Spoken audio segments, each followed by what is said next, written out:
ഈശ്വരശക്തി സ്തുതിയായിരിക്കട്ടെ. ആദ്യമേ തന്നെ എല്ലാവർക്കും കേസിലെ വാർഷികത്തിന്റെ ആശംസകൾ നേരുന്നു. ഞാൻ ഇന്നിവിടെ നിങ്ങളുടെ മുന്നിൽ ഇരുന്നത് നമ്മുടെ കേസിയുടെ തന്നെ സ്വർഗീയ മധ്യസ്ഥനായ മിസ് തോമസ് മോനെ കുറിച്ച് പറയാനാണ്. ജോൺ ആഗ്നസ് ദമ്പതികളുടെ 6 മക്കളിൽ രണ്ടാമനായി 1577 ലണ്ടനിലാണ് തോമസിന്റെ ജനനം. 14-ാം വയസ്സിൽ ഓക്സ്ഫോർഡ് വിദ്യാർത്ഥിയായി 22-ാം വയസ്സിൽ നിയമബിരുദം നേടി. മനുഷ്യസ്നേഹിയായ അദ്ദേഹം നിയമജ്ഞനായി തീർന്നു. 26-ാം വയസ്സിൽ നിയമസഭാ അംഗമായി. 27-ാം വയസ്സിൽ 17-കാരിയായ ജെയിൻ കോട്ട് എന്ന യുവതിയെ വിവാഹം ചെയ്തു. മാർഗരറ്റ്, സിസിലി, എലിസബത്ത്, ജോൺ എന്നിവരാണ് മക്കൾ. 37-ാം വയസ്സിൽ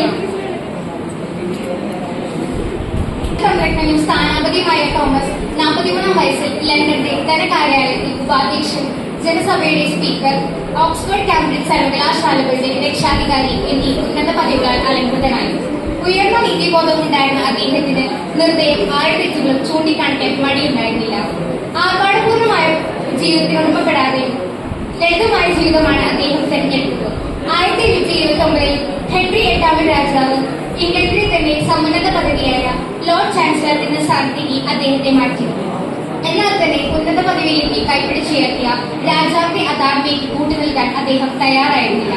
രാജാവ് തന്റെ ഭാര്യയായ കാതറിനെ ഉപേക്ഷിച്ച് ആനി ബോലിനെ വിവാഹം ചെയ്യുന്നതിനുള്ള തീരുമാനത്തിൽ എതിർക്കുകയും ഇതിനെ തുടർന്ന് കത്തോലിക്ക വിശ്വാസത്തിൽ അധിഷ്ഠിതമായ സത്യത്തിനും നീതിക്കും പ്രാമുഖ്യം നൽകി ജീവിച്ചിരുന്ന തോമസ് മോർ അദ്ദേഹത്തിന്റെ ഉദ്യോഗം രാജിവെച്ചു.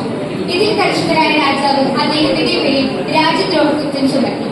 1843-ൽ ടവർ ഓഫ് ലണ്ടന്റെ കൽത്തുറങ്കിൽ അദ്ദേഹം അടക്കപ്പെട്ടു.